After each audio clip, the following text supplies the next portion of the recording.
Hi everyone, it's Anthony here from Foenix Partners. I'm a senior sales trader and welcome to this week's economic update. Right, so it's the first Friday of the month, so that can only really mean one thing, Non-Farm Payrolls Day. So let's talk about the non-farm payroll. What is it, what's its significance, and what are the readings? Well, it's a rate to measure unemployment essentially in the US. It's highly anticipated. The US at the moment is obviously going through strong data, both from expansion point of view, from employment point of view as well in the first quarter of this year. So this is highly anticipated across the world, across investors and traders alike, and it's a real indicator to the general health of the US economy. So let's move on to the actual figures of the day. Very mixed bag, to be honest with you. We had unemployment come in at 4.5% versus a 4.7% forecast. So a drop at 0.2%, which is a great reading. It's a 10-year low, which is fantastic for the US. Great numbers there, and that's welcome news for Janet Yellen and the Federal Reserve.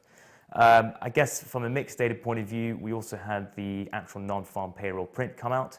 It was forecast to come in at 180,000, but actually came in surprisingly at 98,000, so much shorter. Now, if you consider that the month before that, previously February and January, were over the 200 mark, this is obviously fairly significant. But in the grand scheme of things, I think it's only a blip, to be honest with you. And Janet Yellen, I think we'll be looking at that as a blip and only just.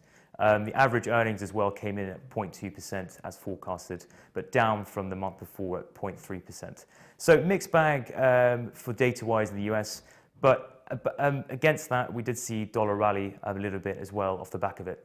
It's fairly positive considering we've had very strong data in the first quarter of the US.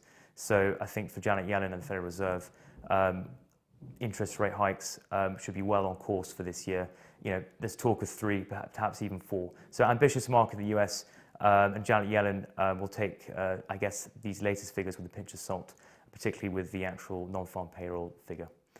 Thanks for joining me this week, and we look forward to joining you again soon. Thank you very much.